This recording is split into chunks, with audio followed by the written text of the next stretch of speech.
Chapitre 343. Le levain des pharisiens. Les opinions sur le Fils de l'homme. La primauté de Pierre. Le 27 novembre 1945. La plaine côtoie le Jourdain avant de se jeter dans le lac Méron.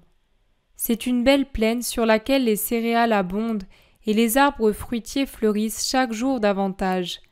Les collines, au-delà desquelles se trouve Cédès, sont maintenant derrière les pèlerins, qui, transis de froid, marchent rapidement aux premières lumières du jour, en jetant un coup d'œil impatient sur le soleil qui se lève et en le cherchant dès que ses rayons touchent les prés et caressent les frondaisons.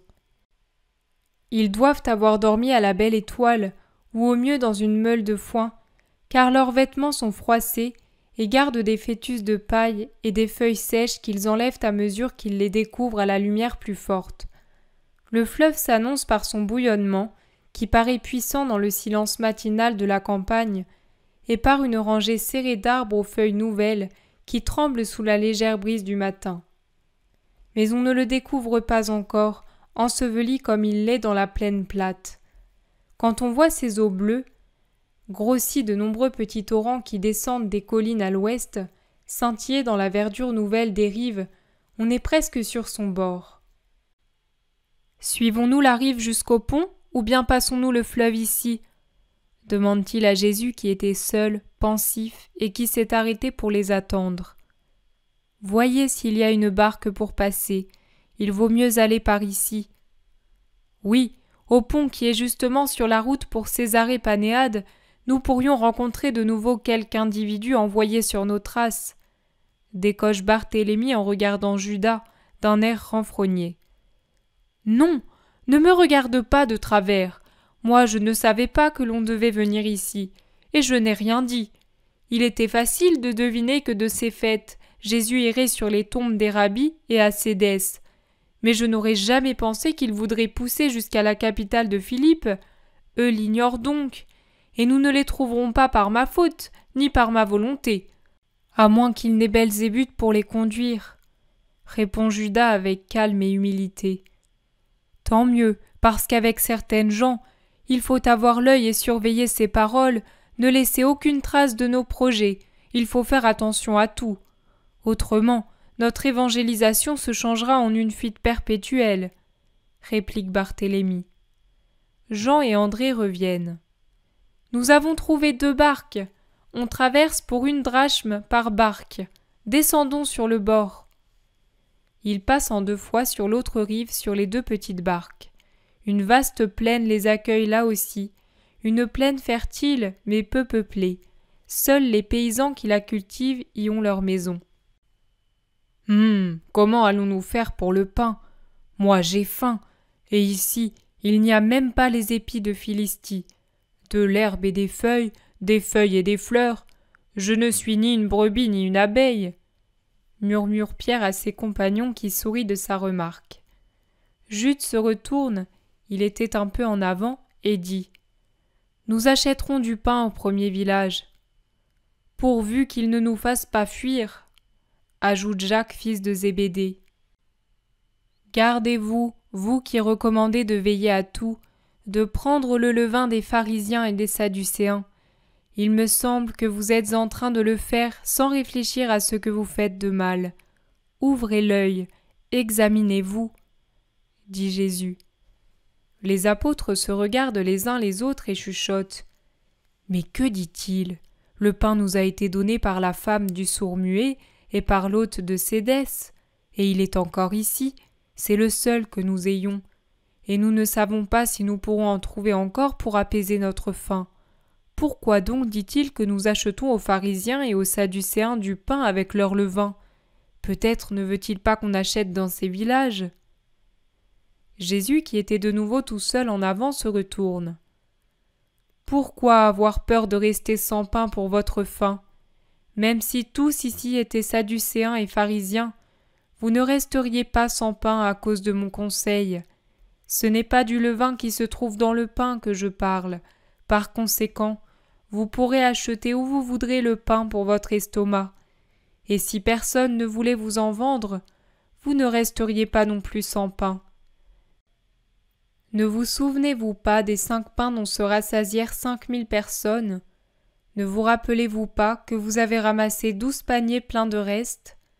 Je pourrais faire pour vous qui êtes 12 et qui avez un pain, ce que j'ai fait pour 5000 personnes avec 5 pains.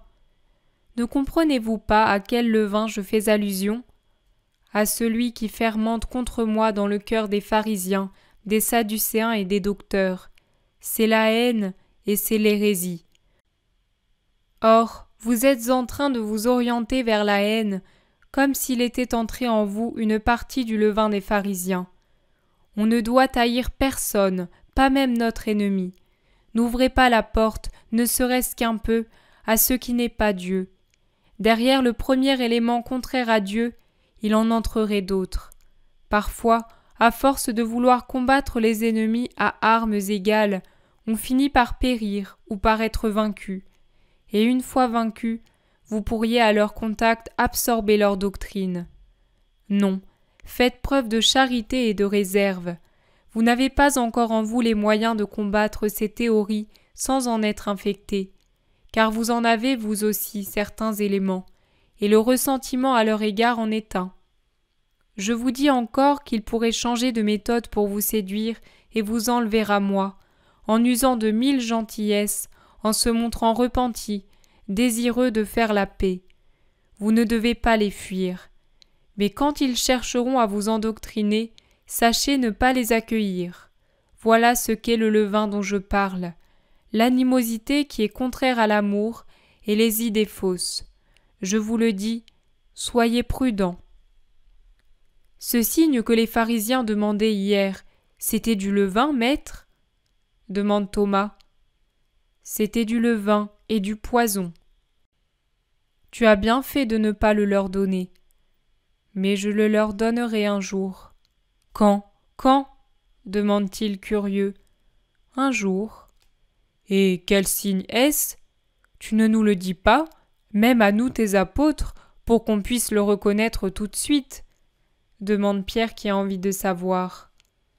Vous ne devriez pas avoir besoin d'un signe. Oh, ce n'est pas pour pouvoir croire en toi.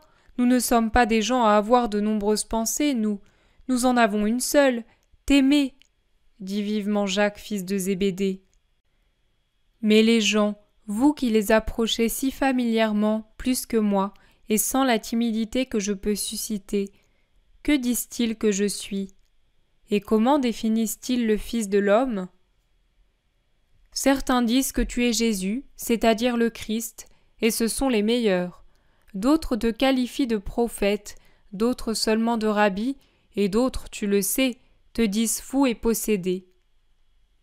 Quelques-uns pourtant se servent pour toi du nom que tu te donnes, et ils t'appellent Fils de l'homme. Et certains aussi disent que c'est impossible parce que le Fils de l'homme, c'est bien différent.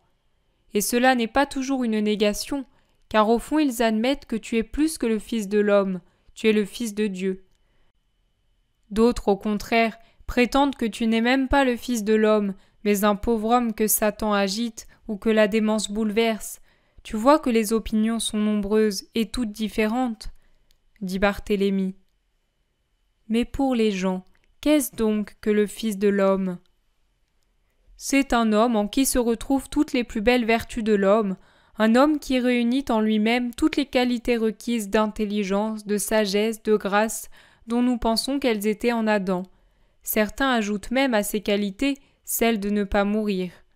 Tu sais que la rumeur circule déjà que Jean-Baptiste n'est pas mort, mais seulement transporté ailleurs par les anges, et qu'Hérode, pour ne pas se dire vaincu par Dieu, et plus encore Hérodiade, ont tué un serviteur, et après l'avoir décapité, ont présenté son corps mutilé comme le cadavre de Jean-Baptiste.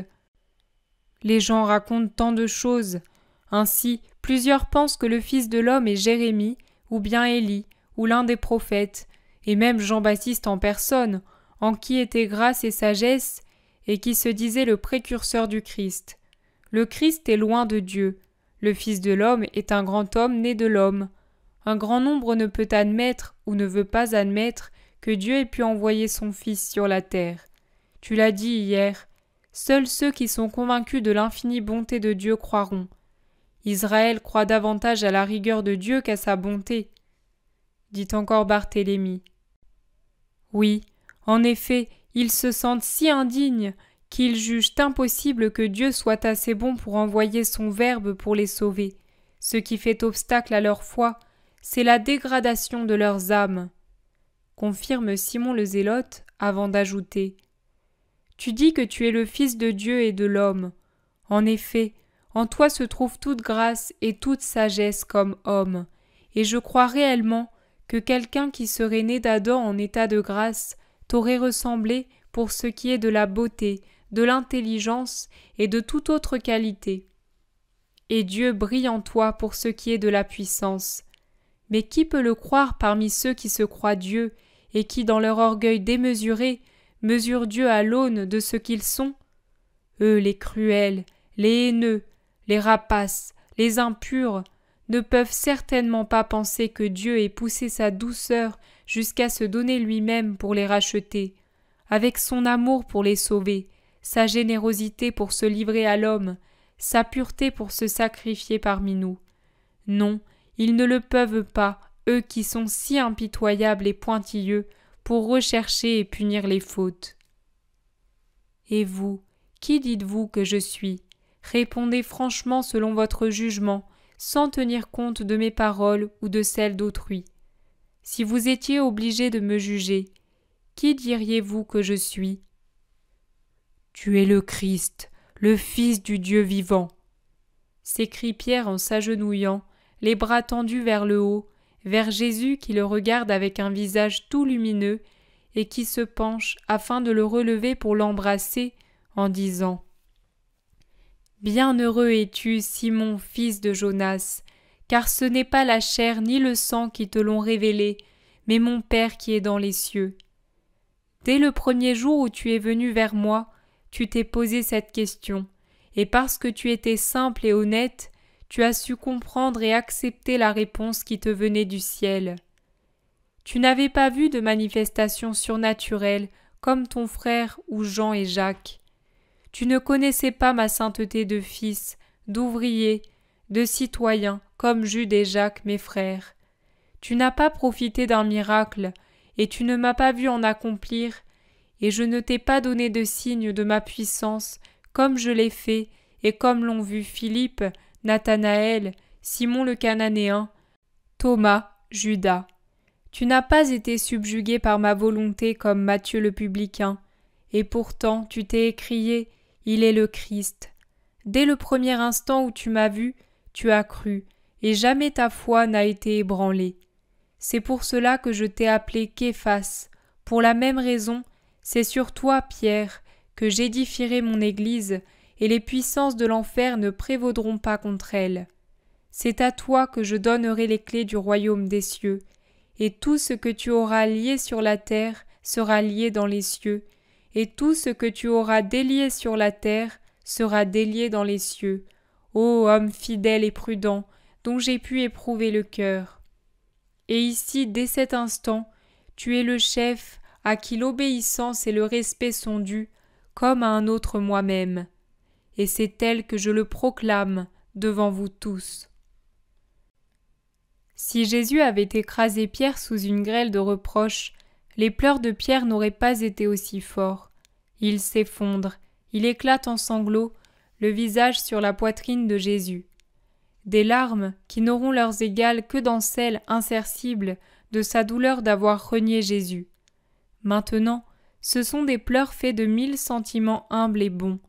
Un peu de l'ancien Simon, ce pécheur de Bethsaïde, qui à la première annonce de son frère avait dit en riant « Le Messie t'apparaît, vraiment ?» sur un ton incrédule et en plaisantant. Un peu de l'ancien Simon s'effrite sous cette émotion pour laisser apparaître toujours plus nettement, sous la couche amincie de son humanité, Pierre, le pontife de l'Église du Christ.